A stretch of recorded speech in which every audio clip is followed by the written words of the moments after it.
Hola y bienvenido a Let Us Talk. Today we talk about bullfighting, that's why we made the introduction in Spanish. And today we have a new guest. Would you like to introduce yourself, Maite van Gerwen? Yeah, thanks. I'm Maite van Gerwen. I'm the director of CAS International, and that's a Dutch organization committed to end bullfighting and related events that cause animal suffering. And CAS is an abbreviation of the Dutch words Comité Anti-Stierenvechten, so the Committee Against Bullfighting.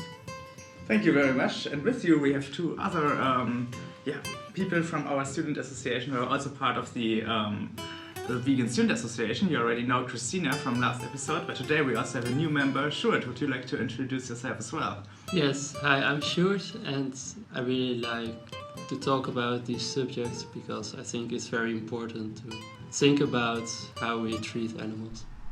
Most people don't really know what happens in bullfighting, so we wanted to ask you what exactly happens to the bulls. The first thing I'd like to say is that none of the bulls will survive it. So all the bulls are killed during the bullfight, and one bullfight is done with 6 bulls in total after each other, and every fight lasts about 20 minutes. And during the fight, the bull is first provoked by the bullfighter, because actually the bulls don't want to fight. That's actually their first response. So there's a lot of things needed to make the bull start to run and starting to, well, so to say, to attack, which is more running to the bullfighter. And what they also do is that they injure the bull during the fight. So this can happen from people on horses. So they have a kind of spears with sharp points, and which they put into the bull. And at a certain moment they also use the so-called banderillas. So that are the kind of harpoon like things with hooks on it. So they are put in the bull's back, and they can't be removed without really injuring. So then the bull starts already bleeding, and of course the bull is then also in pain and will go crazy, so to say, and run more. And then eventually they use a large sword which they put into the back of the bull, so just behind the head. And then it is actually meant that this sword will hit the heart, so that the animal will eventually bleed to death. However, it's very complicated to touch the heart or to hit the heart with that.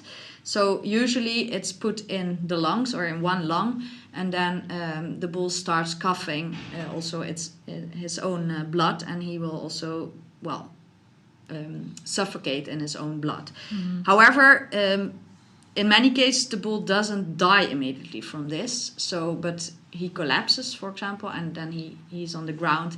And after that, they will, with a smaller knife, put that knife in his skull or in his brains in order to kill it. It's supposed that this should be done as soon as possible, so to say, or in one step. However, sometimes it's also needed, and there are videos from this as well. I think PETA usually shows these kind of videos also on their social media accounts, for example, in which they need to step multiple times. Mm-hmm.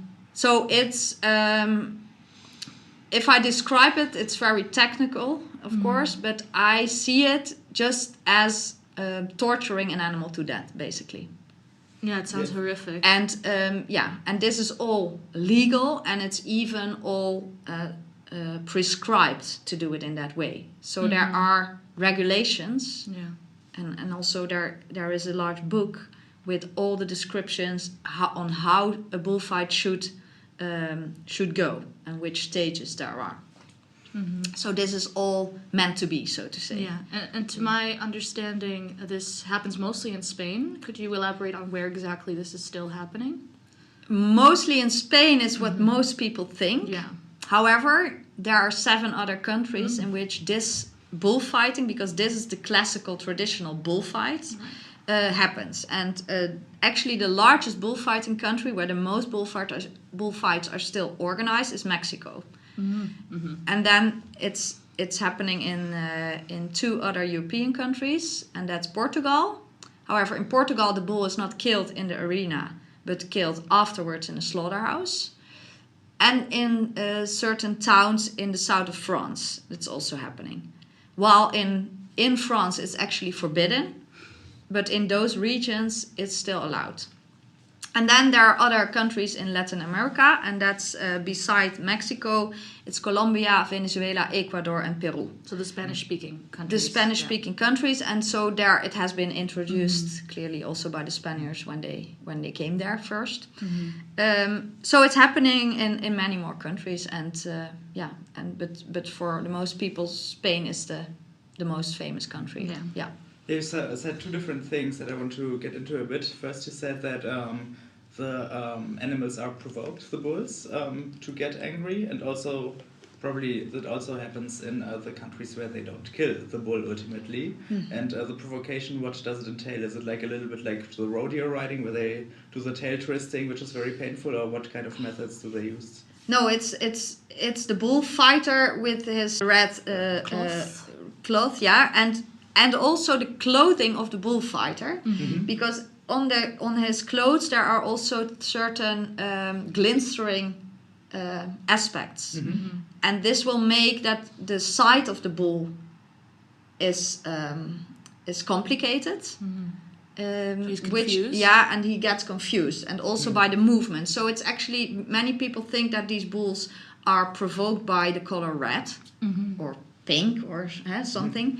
But this is actually not the case, because these animals don't see the colors in that way. But they are provoked by the movements and also the glistering things. And of course by the other things that are used to injure the bull. Because it's obvious that you are injured, that you will do something or try to defend yourself. In the countries where you don't kill the bull, do they get injured as well? What is it like for them in these countries? Those things are similar. So this is only in Portugal, and all the other countries they will also kill the bull in the arena. But they will do the similar things. However, the final kill is not done in Portugal. But then the bull is killed and slaughtered in the slaughterhouse. And then eaten, I would suppose.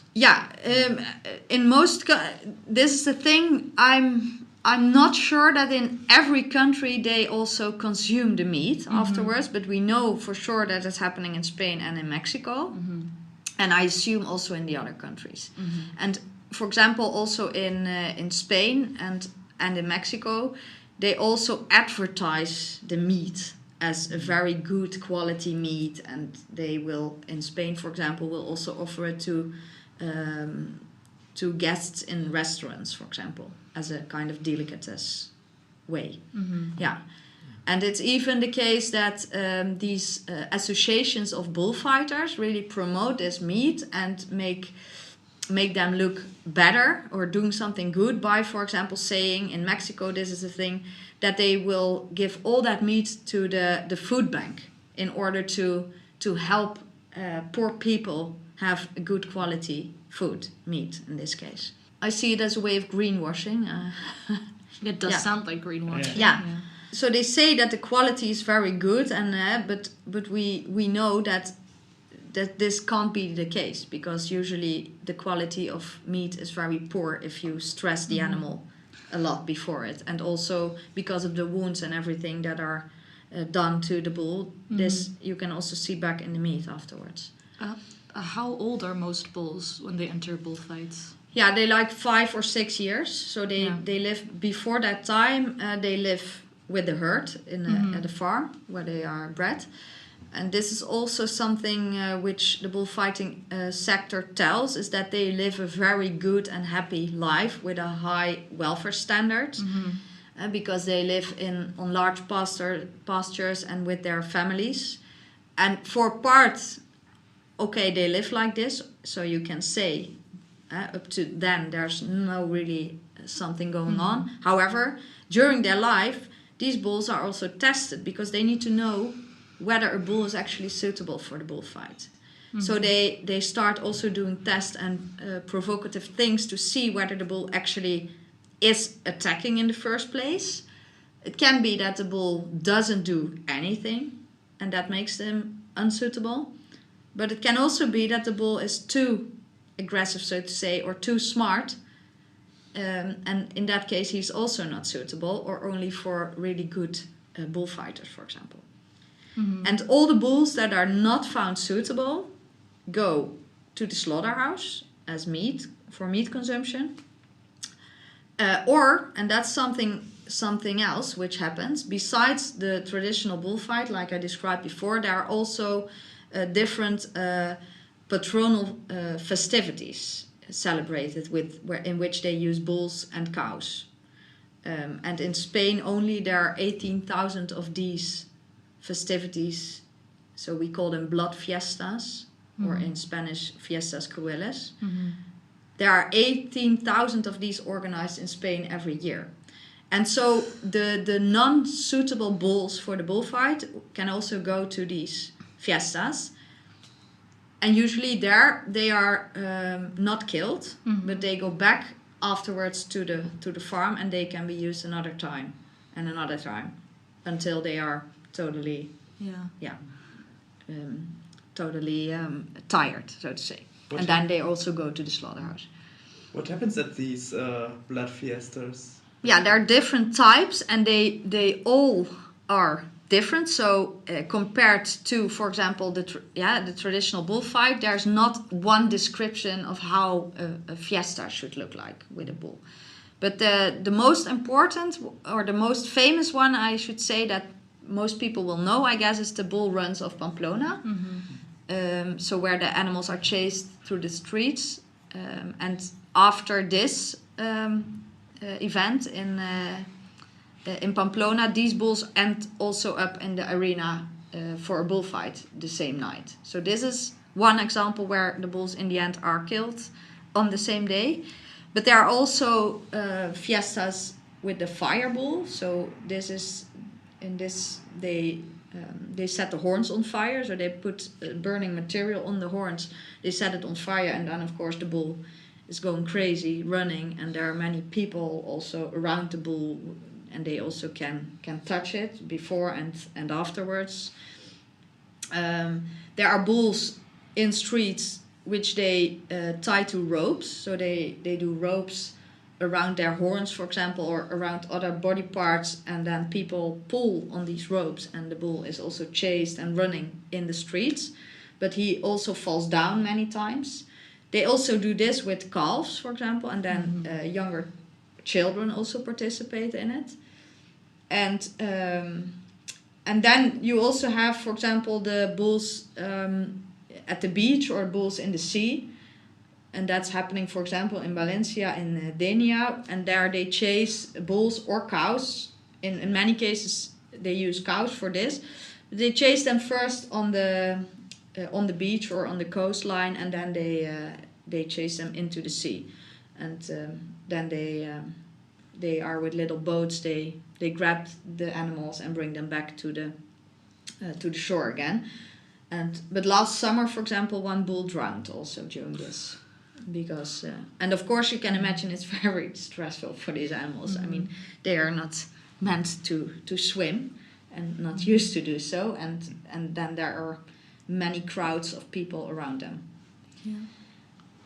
So then we also have different events with bulls in arenas. So not the bullfights, but then different events that happen there. And it can be, for example, also with younger animals that are used, or really only people on horses that provoke the bull. So there are many different forms. And these are the forms that we know exist in Spain, because we have done, together with our sister organization in Spain, Anima Naturalis, we've done a 3-year investigation on all these fiestas. So we have all video and photo material of these, and we know exactly how many happen in what villages or cities they are organized, and how many subsidies are also given to the organization by the municipalities. So we know that it's more or less 18,000 of these. So that means that 22% of all Spanish municipalities organize at least one of these fiestas a year. And in total, all these municipalities spent 42 million euros on subsidies every year for the organization. And in many cases, these subsidies are provided by very small towns or villages where, for example, only are 1,000 inhabitants. So it actually quite strange that these municipalities use a lot of money for organizing this, while they could also invest this money in other things that will benefit the community. Yeah, it's weird that it's not just tolerated, but even so strongly supported financially. Yeah. Although, the money could have been used otherwise. Yeah. Would bullfighting exist without the subsidies? Would that be tenable? No. This is actually something we are quite sure of, that bullfighting, because these are fiestas sponsored by municipalities, and without the subsidies, they can't really make money out of it to do it. Another way of subsidizing bullfighting is through the European agricultural subsidies. So the bull breeders of the bulls in Spain, but also in France and Portugal, they receive agricultural subsidies that are meant for food production. And they receive quite some because they have a lot of land to have these animals on. And so every year at least 130 million euros from the European agricultural subsidies is going to bull breeders. So every taxpayer in Europe is paying for this. And we know that without these subsidies is not they can't make a living out of it. And it's even the case that these breeders are not full-time breeders. They have other things, and they do this breeding as a kind of a side business. And in many cases, these are already very rich people that do this, and they become even more rich because of the subsidies. Right. So that sounds very similar to the meat and dairy and egg industries in general that wouldn't be able to survive without government subsidies either. Yeah. Yeah. Yeah, and maybe in the past this could be done, because in the past people were going to the bullfights and the arenas were full of audience, so to say. But nowadays we see more and more that arenas are empty, or that they don't, not even for half or even less filled. So these ticket sales will not cover the costs. Yeah, what is changing in public perception recently or throughout time? Yeah, a lot is changing. So we see that in all the bullfighting countries, the majority of the public is now against it. And that majority is 70 or 80%. And this we know through surveys that have been done. So, for example, the Ministry of Culture in Spain does every year research on how culture in general is perceived by Spaniards, but they also ask for bullfighting. And then we see that 8 in 10 Spaniards is against this thing. In the past, we knew that the majority was not really in favor of it. But then it was the case that they were also not really against it. So more neutral. Yeah. Like it's happening. Yeah. So yeah. But we see that changing. That more and more people are against it. And for example, in Mexico, we also know that 73% of the people see it as an act of cruelty. In Colombia, 85% agrees with the prohibition of bullfighting. So that's a lot. Yeah. And from Spain, we also know it. What is causing this culture shift? Do you have any idea? Yeah, I think that people become aware that this is simply causing a lot of animal suffering. You see this, I think, in general. There's a trend that animal welfare and animal protection is becoming more important, and people become aware. And I think in this case, it's also a success of the anti-bullfighting movement. I mean, this is what we have been doing, of course, for many years, just to inform people and to show people what's happening. And from CAS, for example, we started, I mean, we exist 30 years and we have never had bullfighting in the Netherlands, but we have this organization. And CAS was established because the Spanish animal protection organizations asked, please do something about the Dutch tourists going to bullfighting. So this is how we started to inform tourists what was actually happening and asking them not to participate. And because this was something people didn't know. So they were, for example, by tourist agencies, they were offered excursions, or they could buy tickets for a bullfight. And then the argument was, yeah, this is really part of the culture. So if you want to learn about Spain, you need to go there and see it. But these people had no idea what was actually going to happen. So as soon as they were in the arena, more people left, for example, after one bull because they thought, what is this? They didn't know before. So this is something very important, I think, that we do, but also our sister organizations in all the different countries, just informing the public and educating also, for example, children about this. So it's just education is really the answer. Because if there are no people going to visit, in the end it will stop. And also for children, it's important to know that this is not normal. And especially if we talk about children, it's important to mention that also the United Nations have already in 2014 made a call to all the bullfighting countries to ask them, please keep children away from this violence because it's bad for their development. And so some countries have done this. So for example, in Portugal, it's not allowed to attend a bullfight under 16. But Spain, for example, hasn't done anything to it. But there are other countries that have set this limit for example, 18. Yeah.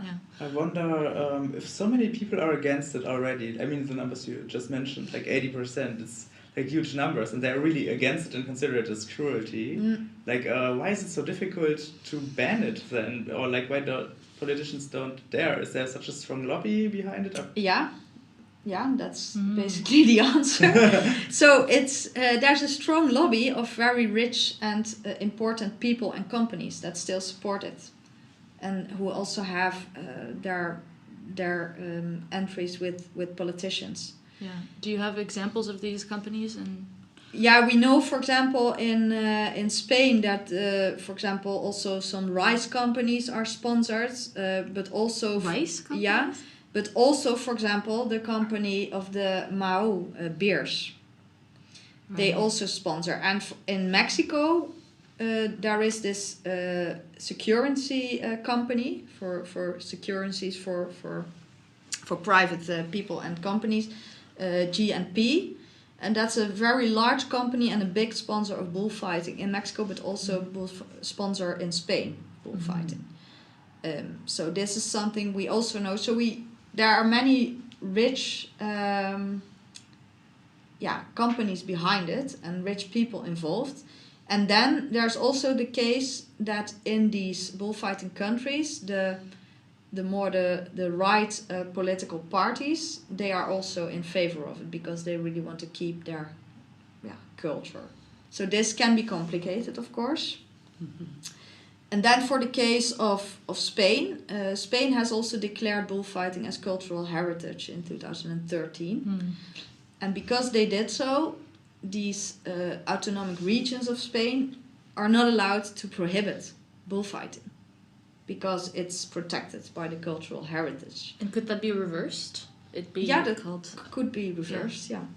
And how would that be reversed? Yeah, then they need to adapt the law again. So they need to do. So enough people in the government need to vote against it. Yeah. Basically. Yeah. Yeah. Now, actually, we have a good development nowadays in Spain because there have been elections in last summer, and there's now since 2 weeks a government finally, but it's a left government. So, and the Minister of Culture, the new one, already said that he's against bullfighting. So for killing an animal, you have laws how to kill animal, and clearly the laws for bullfighting are very different from them. Yeah. Do you think that this is very opposing each other in a way that we really see that if you kill an animal, it should be with respect? Yeah. But then we have bullfighting that's very different laws. Yeah, and we would see this as not respectful, but the bullfighting sector sees it differently. So they think this is respectful also, because they kind of honor this bull. So this bull should be put on a stage, so to say, that he can actually participate in bullfighting. Then they have these laws also for the killing, and there it is also said that this killing should be done by only these the matadors, the bullfighters that are also trained to do it. So it's not allowed, for example, that another person walking around in the arena or being there could do it. So in that sense, they have regulations, but and also, for example, in the fiestas, but also the killing itself should be done without unnecessary suffering. But of course, this is a very strange expression if you think of the whole bullfight. Yeah. And then there is another thing. Because we discovered, and that's a very recent thing we've done, that Spain in particular has made laws which consider the killing of the bull in the arena as an emergency slaughter. And the emergency slaughter is regulated in European regulations, and that can be done to animals that had an accident, for example, on a farm, so they have a broken leg, and therefore they are not allowed to be transported to the slaughterhouse, but they are still fit for human consumption. So this means that these animals can be killed by emergency slaughter on the farm, and then the carcass is transported to the slaughterhouse, in which it's processed to meat. And now, so Spain has now said, yeah, we also consider this killing of the bull in the arena as an emergency slaughter. Excuse my language, but I find that bullshit. Yeah, that's what we Yeah. think. Yeah. This is an incorrect implementation of European law. Yeah. Mm-hmm. And therefore, we filed a complaint at the European Commission. How did they respond?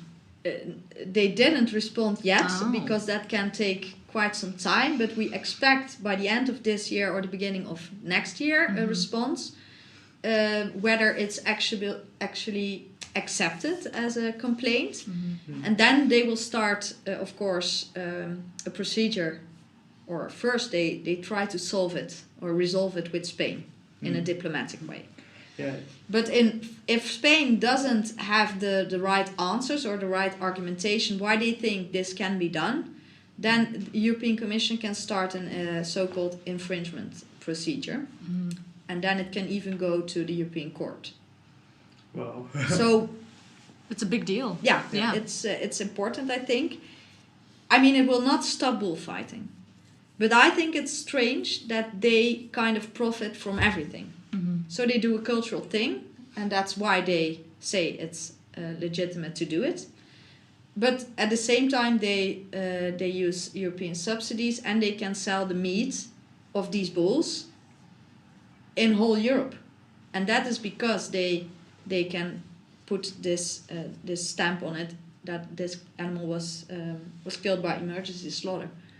Yeah, it's really crazy. I mean, also linking back to the previous question about respectfully killing, I think that's kind of a contradiction in terminus. So it's self-contradicting because, you cannot respectfully kill someone who doesn't want to die. And even if someone wants to die, like for example, if we have a dog or a cat who only lives in pain and we want to kill them, we wouldn't chop off their head, but we would give them like a euthanasia. We do it out of respect, that we euthanize them. So I think we should never use the word respectful killing in combination with slaughterhouses, first of all, as an addition to that. And I think what's very interesting is that you have these poorly regulated slaughter or emergency slaughter, which is very cruel in public, and people are like, at least some people are still cheering to it.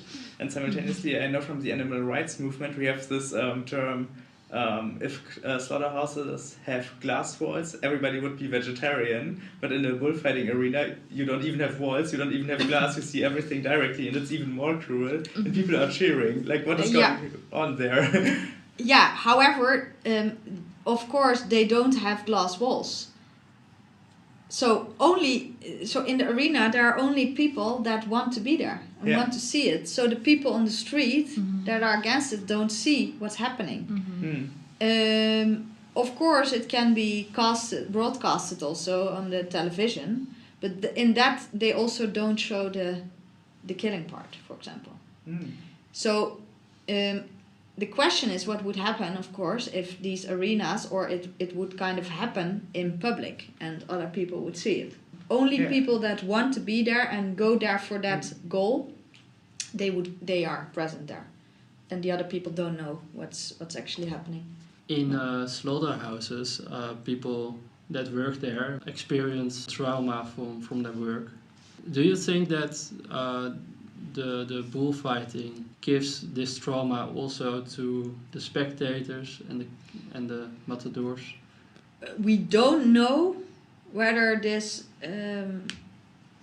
makes that these people are different on, for example, how they perceive violence, or whether they would themselves engage in certain behaviors that are violent. A particular case in Mexico, and this is something interesting. 2 years ago, there was an NGO in Mexico City, and they have said this NGO was focused on human rights.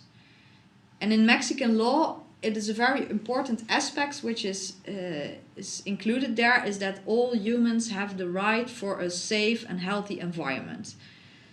Now, what this NGO did, they put it in front of a judge, and they said this bullfighting practice is against this right for a healthy and safe environment. Because what they said is there is a connection between attending bullfighting, or as a bullfighter or as audience, and domestic violence, and especially violence against women. And violence against women, and also in broader sense domestic violence, is a very big problem in Mexico. So after this claim from the NGO, this judge said, okay, we are going to investigate this, whether there's indeed this link, this relation, and in the meantime, there are no bullfights allowed in Mexico City. In Mexico, so there's, for 1.5 years, there are no bullfights taking place in the arena of Mexico City, which is actually the biggest arena in the world. And a similar case we have done with our Mexican sister organizations, which is Anima Naturalis Mexico. We did that also in another city, Guadalajara. And we did the same claim together with a claim about animal welfare legislation, which is not followed. And there the judge did the same now. So that's very recent. That's only since 2 weeks that we know.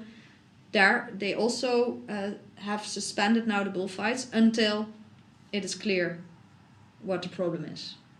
This is super interesting, I think also especially in general for the vegan movement, because we know that areas in which slaughterhouses have been established, they suffer from the same problems. That the criminality rates increase, and also especially sexual and violent crimes. And we see that people who work in slaughterhouses also show higher rates of especially these crimes. And now we think, okay, they're regularly committing violence to animals, quite similarly to people who work in bullfighting arenas. So what are the parallels, and what can we learn as a vegan movement from these type of arguments that human rights organizations use against the bullfighting? You have to investigate, I think, whether there is this clear relationship. However, also if for example, the people that participate in the violence, so to say, in a broader sense, we know, of course, that they can, for example, also block their their feelings and what it does to them. So it might be that in that sense they don't like suffer from it directly, but I also think it's problematic if people need to block what they actually should or would feel without blocking it. So in general, I think for human beings, it's never good if you normalize violence in whatever way. And that's, I think, similar with killing animals in slaughterhouses, but also in bullfighting. This topic of culture and tradition is always said, okay, this is very hard to change because people have the right for their culture and their traditions, and it's so deeply embedded in societies that it's very hard to change. However, with bullfighting, we see that it's changing. I mean, years ago, it was normal. It was part of the culture, but now in these countries, the majority of people is against it. So they don't see it as a part of their culture anymore, and they don't see it as something important to protect. So in that sense, I think you can see that even in cultural and traditional things, it's possible to change it. And I think the consumption of meat or animal products in the broader sense has, for a large part, also a cultural component or traditional component, because people are used to it, and these things are hard to change in general.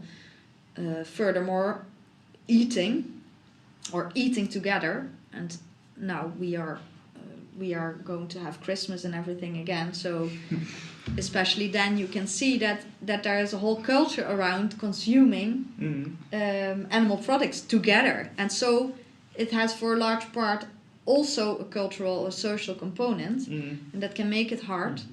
However, I think if people know what is actually happening or what's needed for it, and that they have a choice for a different thing, that in the end it can be changed. That reminds me of a quote by someone, the former CEO of a big German meat company, which started producing a lot of vegan alternatives. It's called Rügenwalder Mühle, and he said, "The sausage is the cigarette of the future," and because smoking also had this huge cultural component. Yeah. But now people are very embarrassed, and there's a lot of shaming towards smoking. And maybe we could also say, maybe the sausage is the bullfighting of the future, because there the attitudes change as well. Yeah, and there, what you say for that people are ashamed, this is happening already in bullfighting. Since the 80s or something, it's not very cool or very nice to think of a bullfighter as a hero anymore. But before, they were seen as kind of a hero. That it has changed already, and now it's just something which people, well, most people will think, how crazy is this? And I mean, yeah. Our last question to you is, as a Vegan Student Association and as like a general public, what can we do to help you in this fight against bullfighting? Yeah, the first thing is, of course, but I assume that you would not attend bullfighting. That is not attending bullfighting or similar events. Done. Of course, that's one. Easy. Then actively also speak up against it. And for example, if you are a tourist and if you are in a certain place where it takes place, you can of course in public express that you are against it, or share it on your social media or whatsoever, or for example write to a municipality that you don't agree with these kind of blood fiestas happening there. And of course share the campaigns that we do, that our sister organizations do, and for example also participate in our petitions that we have. For example, we have one petition against the blood fiestas, and that's on the website bloodfiestas.org. And there you can also find all the information about what is happening, but there you can also sign. And we will link that in our notes for the podcast as well. Yeah, for example. And of course you can always become like a sponsor or help in that way with our organizations or the sister organizations in the countries. And I would say, if you know people in your network that would go there, or that you know that are in favor of it, of course you can inform them about the things that are actually happening. and that's it, I think. Yeah. It was very informative to have you here. Honestly, I really enjoyed our conversation and our discussion. Thank you so much. Yeah, thank you very much. Yeah. Thank you so much. Thanks for the invitation. And also, see you next time, because we can already link towards our next episode, because Maite is going to visit us again. We're going to talk about pest control. So see you next time. Yeah, see you then.